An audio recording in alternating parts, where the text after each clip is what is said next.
Welcome to the Restoration Pros Unplugged podcast. In each episode, we're going to bring you insightful interviews and discussions with top restoration industry leaders. We're also going to delve into their business, the strategies that made them successful, and most importantly, the valuable lessons they learned along the way. I'm your host, Clinton James. I'm also the Chief Marketing Officer at Water Restoration Marketing. We're a digital marketing agency dedicated to helping restoration companies nationwide secure more high-value water jobs. Now, this show, it aims to provide you with the knowledge and tools you need to excel in the restoration industry. So sit back, relax, and enjoy the show.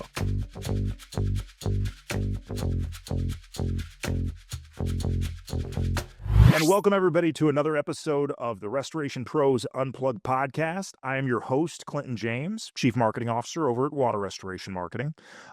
Working with restoration companies over the last 8+ years, a lot of things have changed and there's a lot of things that stay the same, right? And one of the constant concerns I hear from restoration companies, I'm talking about clients, prospects, everybody, is they're struggling in 2025 to find, hire, and retain great talent. And I'm not just talking about water techs, right? I'm talking project managers, regional managers, estimators, even members of their leadership team. That's why it's really my pleasure today to bring on a guy that knows about talent acquisition, specifically for the restoration space. So today, we're lucky to be joined here on the Restoration Pros Unplugged podcast by Mitchell Riley. Mitchell Riley is a partner with OPS Staffing. Mitchell, say hello to the audience. Hey, everybody. Clinton, thank you so much for having me on, man. It is my pleasure. Mitchell and his team do a great job for a lot of restoration companies across the country, doing exactly what we just talked about, right? Going out and finding that next team member that's going to help take your restoration company to the next level. So, Mitchell, tell the audience a little bit about how you got involved in the restoration industry, and then, more importantly, how you got involved in talent acquisition for the restoration industry. I think both are kind of twofold, right? So I got out of school, graduated from U of H, #Go Cougs, was building homes here in the Houston area. I went to school as a PR major. So they hired me to do some sales, marketing, office management stuff. One weekend, they fired their superintendent. They told me, "Oh, Mitchell, you'll be fine. Go out to job sites, make sure subs show up, this, that, and the other." Look up 4 years later, I had PM'd 6 different homes, all of them $2, $3, $4 million plus. It was a lot of fun. It was a whirlwind. The clients were really demanding and really difficult. And I think the projects I liked the most were ones where we designed it. Okay. Another GC ran it into the ground and Mitchell came in to fix it. And that's what I really became passionate because I liked helping that homeowner. They were awesome. They were great. I'm still friends with them. Amazing people. My father, Sam, had actually started OPS Staffing. He had run a very large temp staffing company in the Southeast that did a lot of oil and gas, and some other types of temporary as well as direct hire recruiting all throughout the Southeast. They were very, very large. He decided to branch out, go out on his own. One of his first hires, Aaron, was a former Service Master franchise owner. Okay. And Aaron was the one that introduced my father, Sam, into the restoration space. Said, hey, there's a huge need for both temporary staffing, direct hire recruiting. This was back in 2012. Around 2014, they had made the decision to only do direct hire recruiting. It was down to just my dad. The business was not really doing great. He was really struggling to find the candidates at the top of funnel part of it, right? Great on the phone, good at interviewing, could get business, really struggling to find candidates, which was hard. He and I are talking one day. He's like, hey, this is the biggest pain point in my business, the bottleneck. You think you could figure out what this Boolean search logic's all about? So me being a millennial, that's pretty confident I can do anything with YouTube.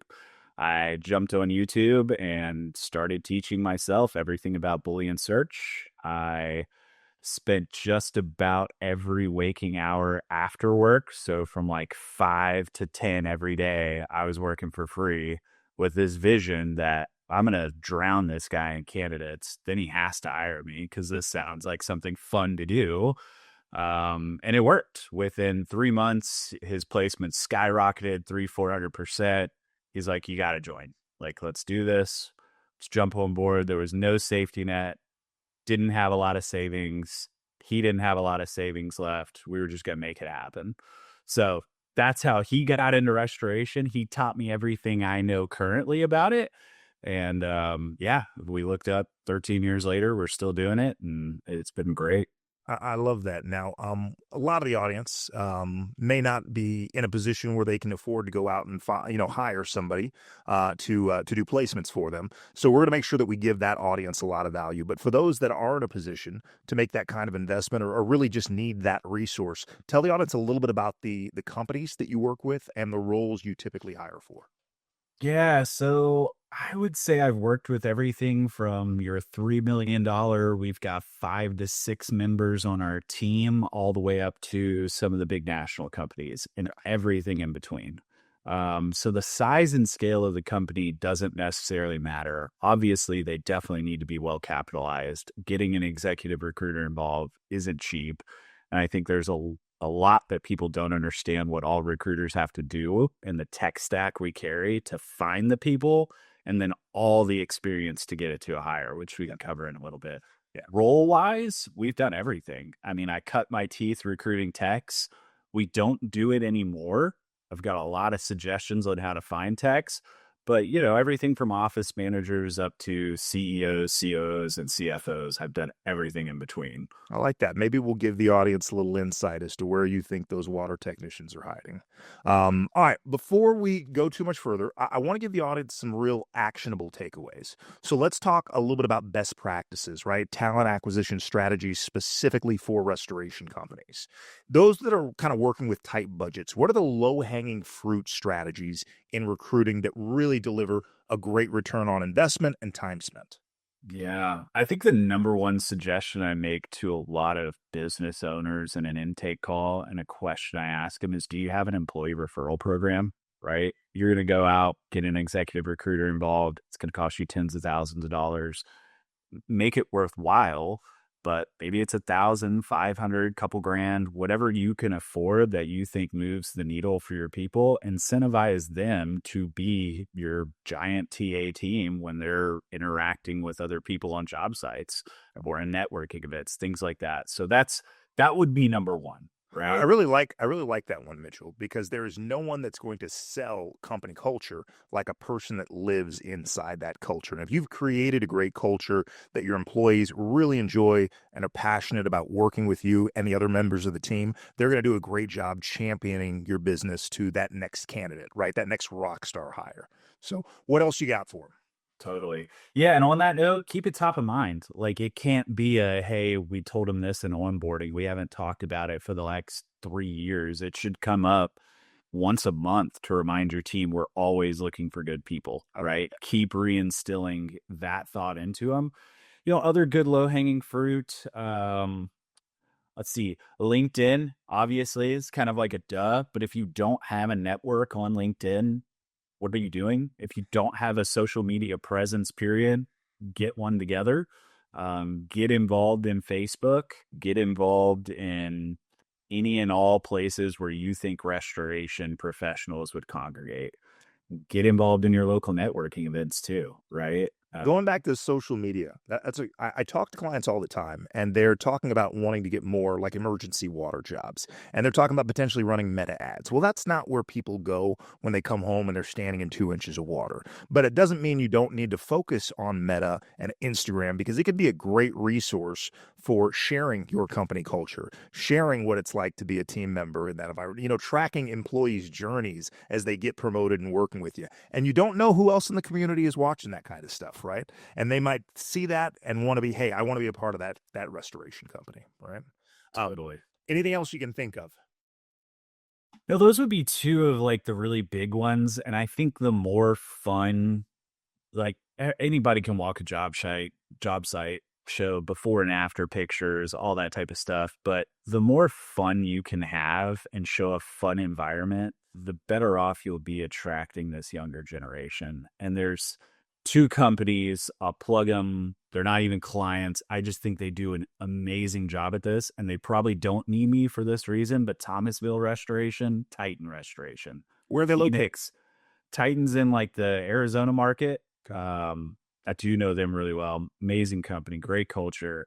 Their social media is just like you can tell they all love working together and have a lot of fun. It's not just business stuff, right? They're playing pranks on each other, stuff like that. Thomasville, kind of the same kind of thing. They've got this really fun like videos constantly going up that are just showing what it's like to work there, what it's like in restoration, things like that. And I imagine they get a lot of lead magnet out of that for candidates, right? So that may not work for your small shop, right? But I think LinkedIn and just developing a habit of creating connections in your area, 30 minutes while you're having a cup of coffee, go through on your phone, the little add to network button, and just look at who's a restoration professional in your area. You can search a geography and just start clicking connect, right? Like that is a really good habit you could create, and you'll look up 5 years from now and have 10+ thousand connections like myself and some other restoration professionals, right? I like that. What do you think of the guys that are going to the restoration specific events and trade shows, using that as an opportunity to maybe potentially source some high-end talent?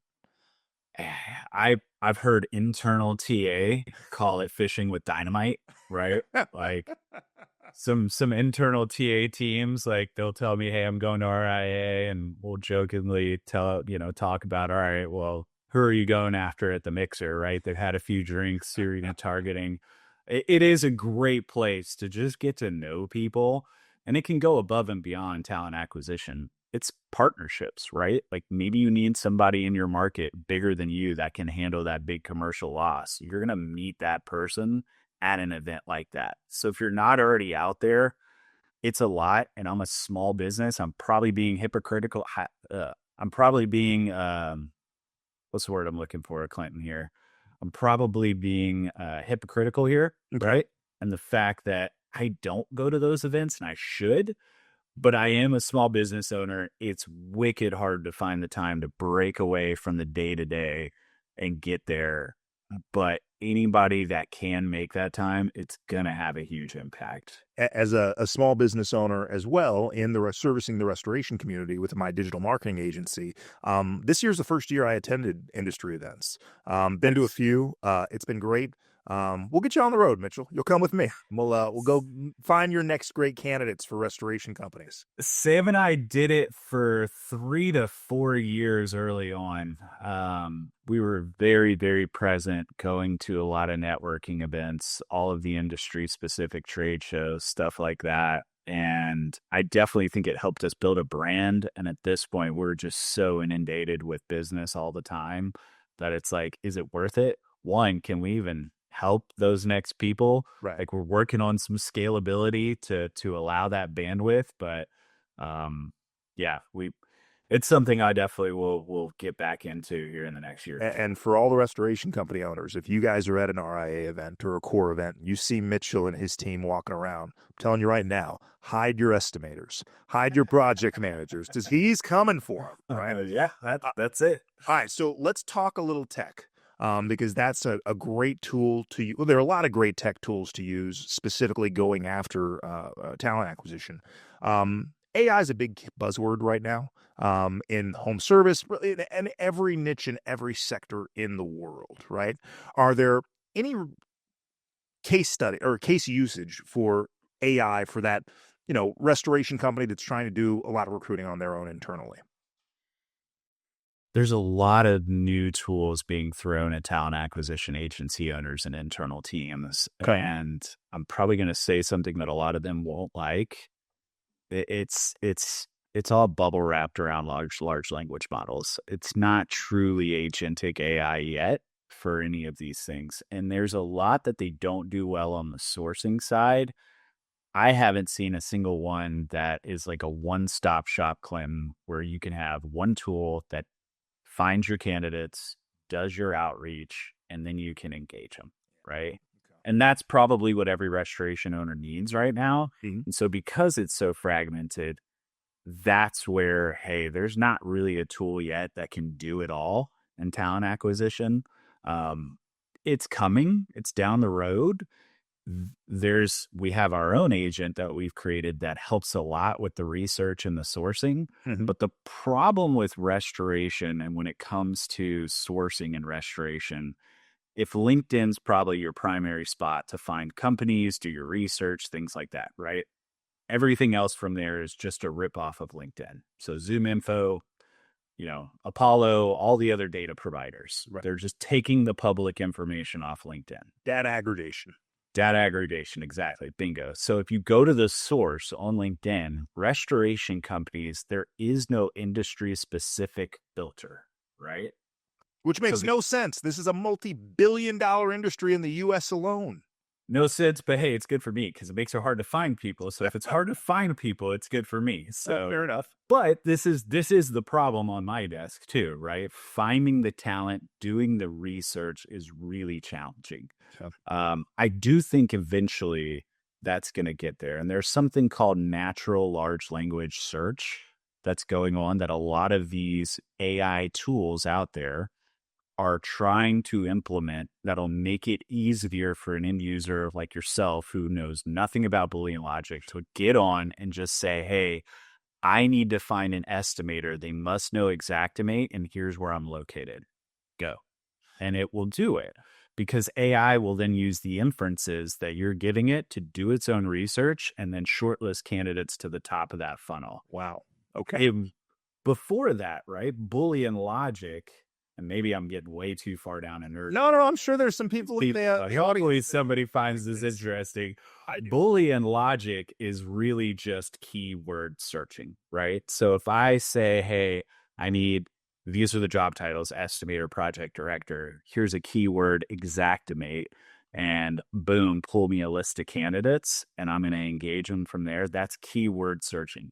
But the problem becomes, what if you're a project manager who doesn't have Xactimate on your profile or your resume and you still know you know how to estimate because you're a write and run guy, right? That inference is missed, right? So that's where the tech is going to go. That's what I've been trying to work on in building my own agent that can use that type of natural language model to research candidates quicker. So we don't have to run 50 search strings to run one position because that's currently what my team would have to do. I like it. All right. So job posting boards, those platforms have been really big for the home service industry.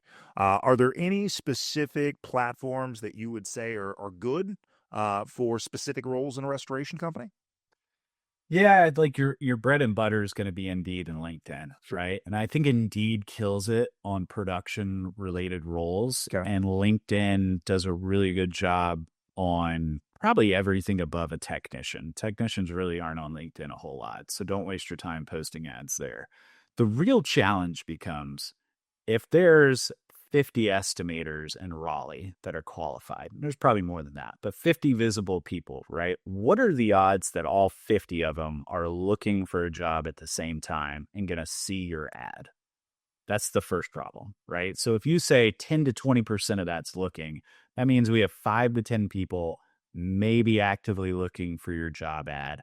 And then you're also competing against 15 to 20 other restoration companies with the exact same job posted, right? So the amount of available talent from plug and play candidates versus the amount of open job orders, that's where the real deficit is. And if you're not doing outbound, reaching out to all those other passive candidates, right? We just established there's 45 to 40 other people that might say yes to a conversation, but they're not actively looking or spending the time to apply to that job. Is it worth investing the money to not just run ads, but to allow yourself to do multiple cold outreach messaging on LinkedIn? 100%. And if going back to my first advice, right? If you have a network, your first level connections are free to reach out to. There right? you go. So there you go, right? Boom. You're already saving a ton of money. The real cautionary tale behind job boards for me and most clients that hit my desk and say, hey, We've been running job ads for 2 to 3 months. We've had no luck. They've already racked up a couple $1,000s in a job ad build, maybe. It's why my team doesn't do it, because we'd just be fishing in the same pond that everybody else already tried. We need to go out there and present the opportunity to passive candidates and garnish their interest in a sales-oriented manner. Mm. But Indeed also is a PPC budget, right? It's a pay per apply, pay per click. And I know something about that. So Right. And right now you have, and there's like 7 or 8 really popular ones that are called AI auto apply tools. So any person can hand a resume to this AI auto apply tool, and depending on how much info they give it, it just goes out and applies on everywhere. LinkedIn, Indeed, ZipRecruiter, Monster, you name it. Any job board, it can do it in droves. So what I'm hearing and seeing from a lot of people that do use these job boards like Indeed is my budget's running up faster than it ever used to, right? And the candidates aren't even qualified, because what these AI auto apply tools do is they don't use any inference in terms of, is this person qualified? The person tells it, here's kind of the comp range I might need, just gives it some basic information. And if they don't tell it what roles they're interested in, it's just going to go find roles with that comp range and apply. And it's doing it at the thousands in seconds, right? volume shooting. Volume shooting. That's it. So then it's, how much time are you spending just going through all this garbage that's not even from our industry, right? And it kills your budget. It kills your time. You're now having an admin looking at 300 applicants. And if that admin doesn't distinctly understand your industry, they may have missed the one person that's from our space that applied, and just the monotony of clicking reject, reject, reject, reject, right? So I think job boards have their tools. They're useful. They build brand awareness. I'm not saying you should just abandon all hope there, but the fill rate on them is drastically declining right now. All right. So if I'm hearing you correctly, there's obviously a use. You don't want to completely abandon your Indeeds. But the other things that you mentioned, right? A good employee referral program, right? Going to local networking events and creating an online presence that people in your community constantly see, and then utilizing that online presence to promote any positions that you've got open in the company. Those are all pillars of a really good, successful internal talent acquisition team. Totally. Yeah, absolutely. All right. Things you can do on a shoestring budget, right? It just takes time, effort, and a little bit of grit. I like that. All right. So let's talk a little bit about candidate experience, right? Because a lot of people, hey, I'm having conversations with great candidates, but for whatever reason, they're not biting. They're not jumping at my opportunity. So talk a little bit about candidate experience, everything from the initial contact to the interview process to the offer process. Where do you think most restoration companies fall short in that process? Yeah, I'm a big data guy, right? So the first question I'd ask them is, how many turndowns do you have? How many people say no to job offers in any given year? If you're less than 70% acceptance rate, you've got something very wrong in your process, right? When somebody's interviewing you and you're interviewing them, it's a two-way street. You're trying to form a relationship. If I was going on a date, and in the first date, I took 2 weeks to even get back to them, do you think they're going to say yes? And if they do, how desperate is that person, right? So my best advice, right? Best practices, have a really narrowly defined process. Okay. I always say, don't go less than 2 interviews. That's way too fast. Don't go more than 4 to 5. Okay. That gets a little excessive. 2 to 3 is kind of the sweet spot where you're going to see your maximum acceptance rate. Okay.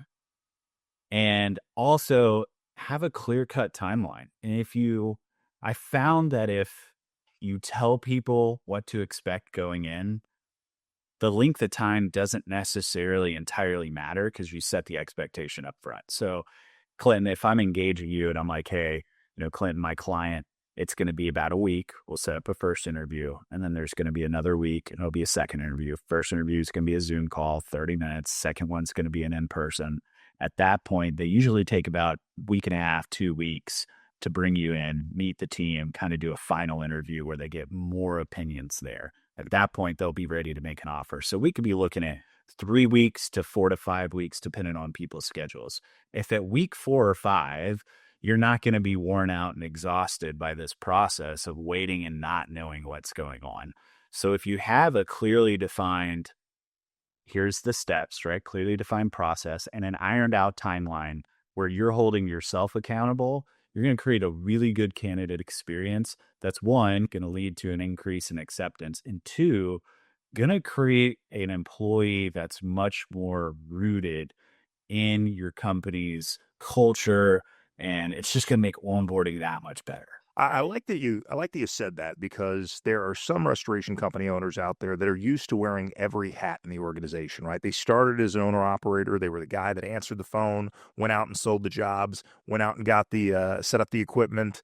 If they needed to bring in some labor to turn and burn there, but they still have that mindset when it comes to hiring. Well, I'm the only person that needs to be involved in the interview process. This is my company, and I'm going to ultimately make the decision whether I bring on that candidate or not.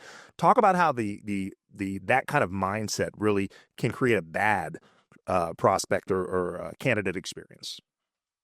Yeah, absolutely. I mean, if your organization, if you're the owner and you have a MIT manager or somebody that's leading the mitigation team and you're hiring all the technicians for that person's team and they have no level of involvement in the interview process, put yourself in their shoes. Would you be happy about that? Or did you just give me somebody that I know nothing about and go, right? That's a pretty extreme scenario. You sound like Bill Parcells telling Jerry Jones that if you want me to make the dinner, you got to let me get the groceries, right? Was it? I don't remember if it was. That was the quote, right? Okay. So I think the more collaborative the effort, and keep in mind it's a two-way street. So if you are never allowing the candidate to ask questions, and then you hammer them on the first interview, you hammer them on the second interview, great, I like him, here's an offer, and they say yes, what does it tell you about that person? Are they an active job seeker? And why are they an active job seeker? Or are they really a passive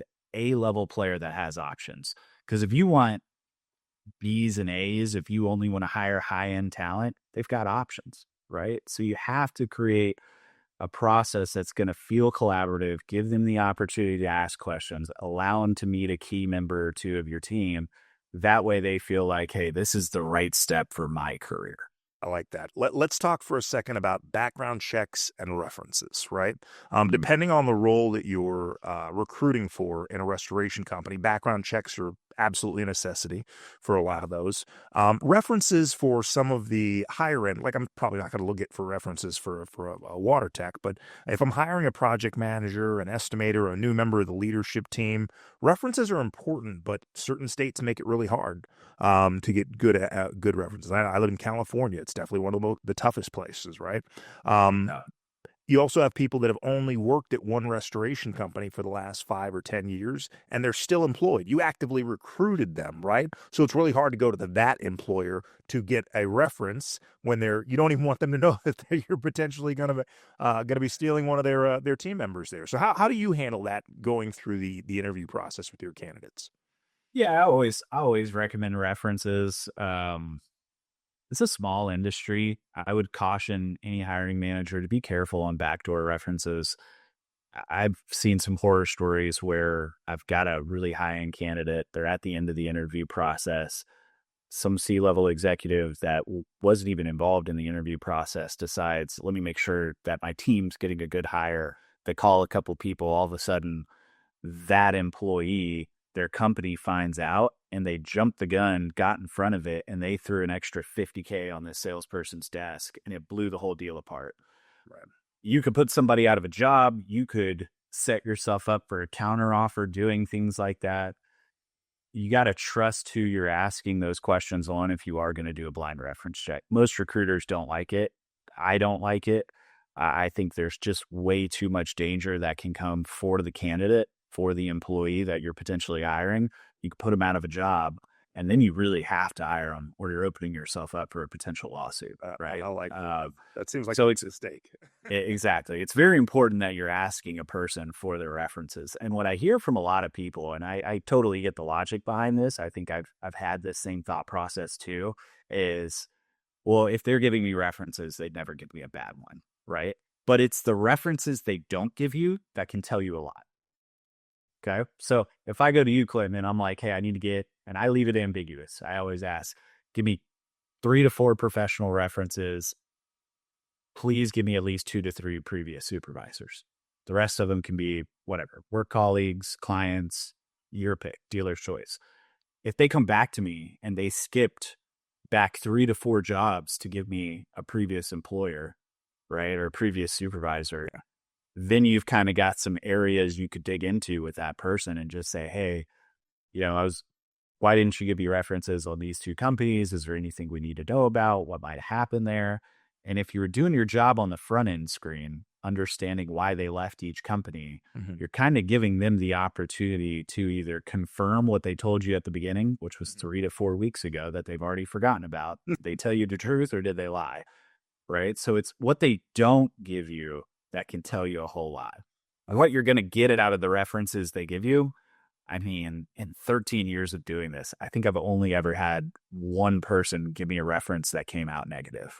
And I was, so I like the idea of being very intentional about what type of references that you're asking for, right? Because a lot of people say, I just need professional references, right? Give me a couple professional, couple of personal references. Taking the extra step of saying, hey, I'd like someone that was your supervisor or your manager in one of the previous roles that you worked. So I like that. Well, what other big mistakes do you think restoration companies are making when it comes to recruiting right now?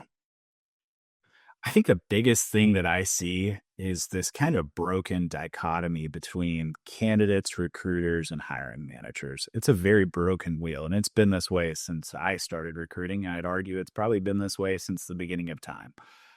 You have candidates that are ghosting employers and recruiters now because we, as the employers and the recruiters, have done a really crap job of giving them feedback each step of the way, right? We created this condition where candidates feel it's okay to ghost us. Employers don't really like recruiters, and a lot of them view us as used car salesmen because, one, there probably are a lot of bad recruiters. Like there's a lot of bad people at any job. Sure. But recruiters haven't done a good job of communicating well with our clients. We haven't done a good job of communicating well with our candidates.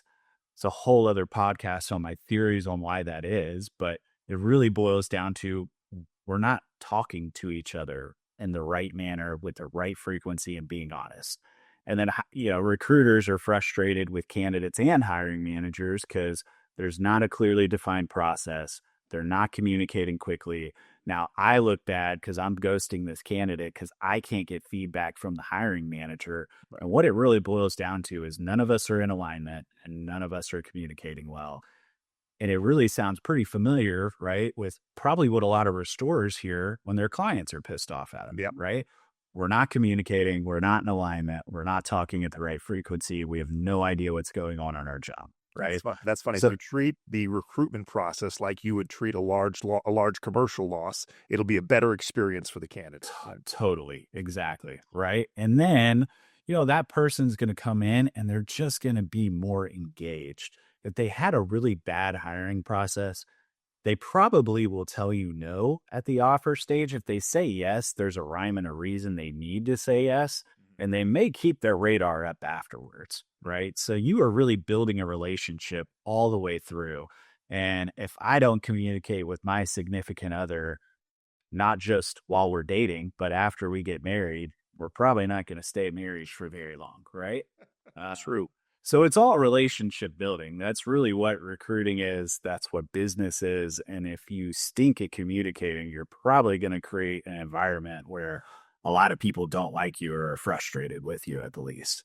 Mitchell, it's obvious listening to you that you are passionate about talent acquisition and also passionate about the restoration industry. And you're a great communicator, by the way. Great guest so far. Why don't you tell the audience a little bit about OPS staffing? Because I'm sure some of the folks in the audience have hired staffing agencies before, been burned, spent thousands, if not tens of thousands of dollars to get a candidate, or not get any candidates at all, or to get bad candidates, or to hire a candidate that jumped ship the first 30 days there, right? So talk a little bit about OPS staffing, and how you are structured, and how that structure makes it very important for you to only partner with companies that you think are doing a great job of creating opportunities for their employees. Yeah, good question. So I'm going to kind of peel that back to maybe educate people on different pricing models you'd see from recruiting firms and just what's kind of common.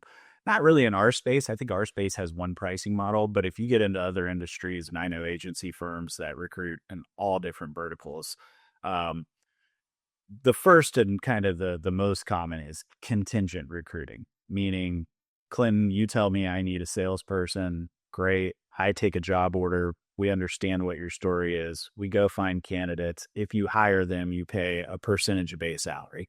Those percentages can roughly range anywhere from 15 to 30% of the base salary, Okay. right? But it costs you nothing to see what we can find. You only pay if you hire one of our candidates. Most of them will offer some level of guarantee, whether it's 30, 60, 90 days, 120 days. They'll give you a full credit towards finding a replacement candidate. So that's the contingent model, right? No risk for the client. Recruiter takes on all the risk. That's why the fee is so expensive at the end, because you're putting zero skin in the game. Then there's retained, and some people call it containers, retainers, things like that, right? It's, let me take a deposit. Maybe it's $5,000, $10,000 down. Same kind of 20% fee, but we'll deduct that out of the fee at the end, right? There's all sorts of like red tape that can go involved with that with retainers.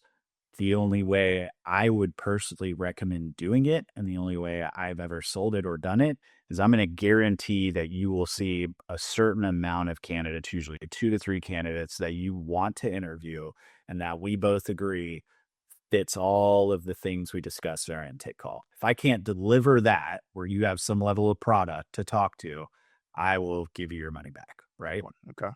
But it's, $5,000 down. If it's a $20K fee, we'll deduct that from the final fee. So either way, your total spend at the end still the same. There's a newer model happening in a lot of different spaces where you've got recruiters doing like fractional recruiting, where, hey, if your job order, you're looking for the same salesperson, I'm going to charge you $7,000 to $10,000. I'm going to come in and work this order. There's no kicker at the end. There's no guarantee up front. I will even review all your job ads, help you write the job ads. So it's really like a fractional internal talent acquisition partner that could come in and take care of everything per order with some level of flat amount or like a monthly amount of 3, 4, 5 grand, right? Until the order gets filled, but not to exceed any amount, right? So those are the 3 popular ones. The last one, I don't know of anybody in restoration doing it.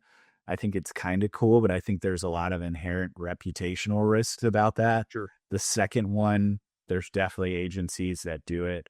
And then the first one's the most common, contingent, right? So contingent and retained are probably what you're going to see if you talk to agency owners.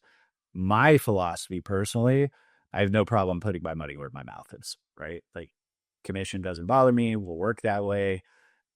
But I am assuming a ton of risk. So we always do contingent if it's a restoration specific role where, hey, I want an estimator. They have to come from the industry. I'm not paying you for anything other than plug and play talent from a competitor. Going back to the numbers, like where my head's at, why we just stick with that. Going back to the estimator example in Raleigh, you had 50 candidates to choose from. If I get a good response rate of 10%, which would be a good response rate, right? In email marketing, it's less than that, but in recruiting, that's a pretty healthy response rate. I have 5 people to talk to. If we can just say at least one's going to ghost us, right? We assume that. We're down to 4. Of the 4, maybe 2 are worth submitting.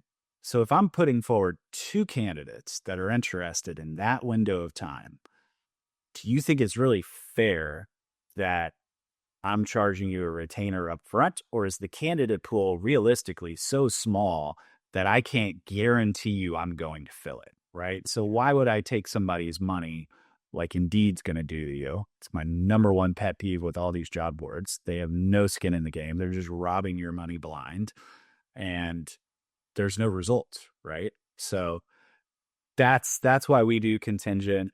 We successfully present somebody from the restoration space on more than 90% of the orders that we touch. Wow, that doesn't mean that person's worth hiring, and I understand that, and I'll live in the reality and truth of saying, hey, don't pay me for a C-level candidate. Sometimes, the best person that we can find right now isn't truly the best person in the marketplace, because high performers don't always make a move, right? Okay.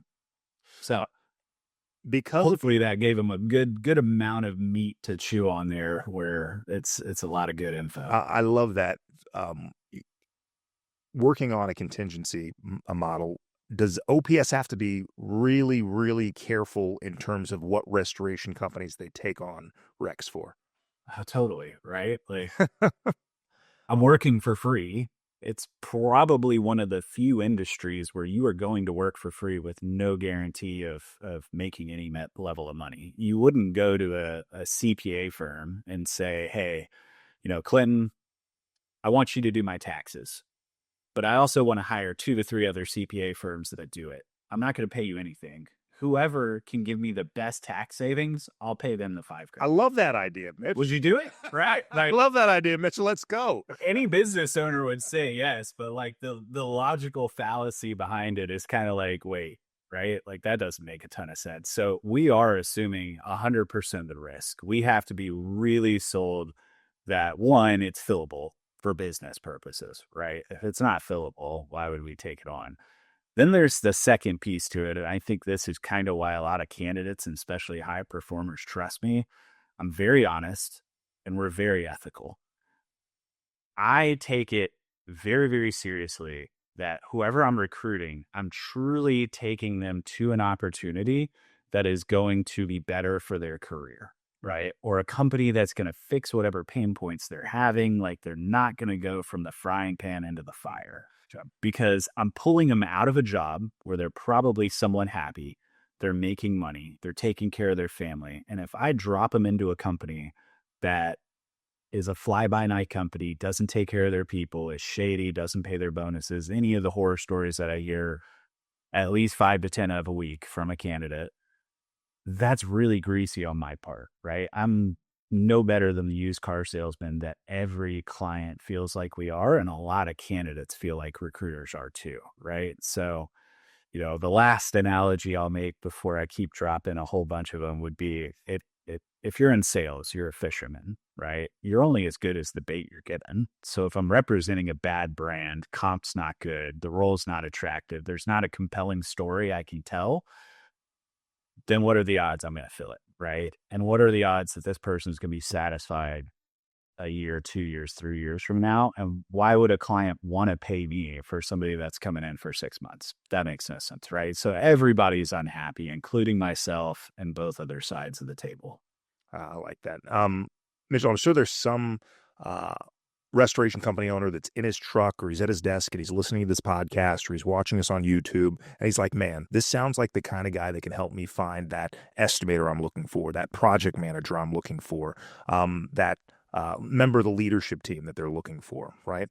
What would you say to him is the reason that OPS is really positioned well to help them fill that role, if it's a good fit, if it's a good partnership? Yeah, I mean, I want to first give a couple shout out. Like, there's really good agencies in our space. I think Tyler Tonelli at Restoration Recruiter is fantastic. Rebecca at at Artemis, she's fantastic. Chris Lake with Restoration RPS, Restoration Professionals. Forgive me, I'm botching their acronym out of Denver. They're really good.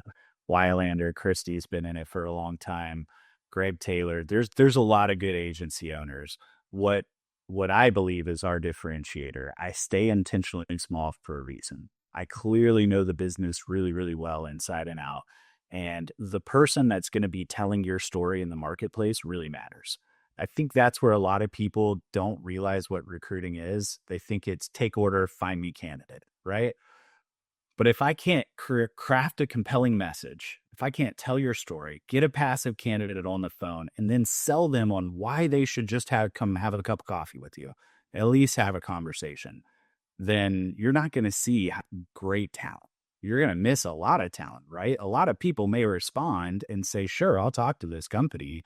But if the recruiter working on your job order isn't really adept at telling a story, understands your story, and can do it properly, then that person's probably not even going to come in for an interview, right? So we stay small for a reason, because I think that takes a lot of time, and I probably stunk at it for 3 to 4 years. And thank you for all the clients that just let me work on their orders and crack eggs during that time and stay after it, because it takes a long time to get really good at that, right? So it's myself or Sam. We have one other full-time recruiter. We've all done it for a really long time, and our sourcer people that we've trained that are here in the States. I don't outsource it overseas. It's a high level of quality control and a white glove service that we provide from beginning to end, from outreach to when they get an offer. You're going to have to deal with me all the way through, and I'm probably going to drive you crazy on making sure I get feedback and follow up each step of the way.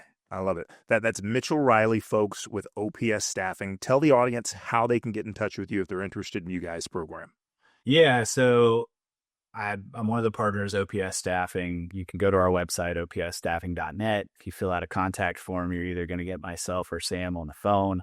You can check me out on LinkedIn. I'll even give you my cell phone, 832-477-2011, and my email address is mriley@opsstaffing.net. So any of those places, I'm very accessible, very available. I respond within 24 hours to everything. Awesome. And if you're driving right now, don't try to write this and drive or put it in a note on your iPhone there. We're going to drop all of Mitchell and OPS Staffing's contact information in the show notes or the YouTube video or the YouTube description. You'll be able to find him there. Mitchell, it has been an absolute pleasure to get you on here. It's obvious that you're really passionate about talent acquisition, and you're equally as passionate about the restoration space. So we really appreciate having you on today.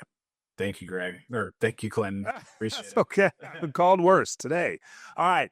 To the audience, if you like what you guys hear today, make sure that you guys subscribe, follow us on social. This is the Restoration Pros Unplugged podcast. We'll be back next week with another episode where we talk to restoration industry leaders like my guy, Mitchell Riley. Mitchell, again, thank you for being on the Restoration Pros Unplugged podcast. Thank you. All right, all my restorers out there, you guys make sure you stay busy, stay dry, and stay safe. Have a good one. Thank you for listening to the Restoration Pros Unplugged podcast. If you like what you heard today, be sure to subscribe, share, and also leave us a 5-star review. We'll be back with more interviews and discussions with restoration industry leaders really soon. In the meantime, if you're a restoration company looking to add more high-value water jobs, you can reach me and my team at waterrestorationmarketing.net. Again, that's waterrestorationmarketing.net. I look forward to hearing from you soon.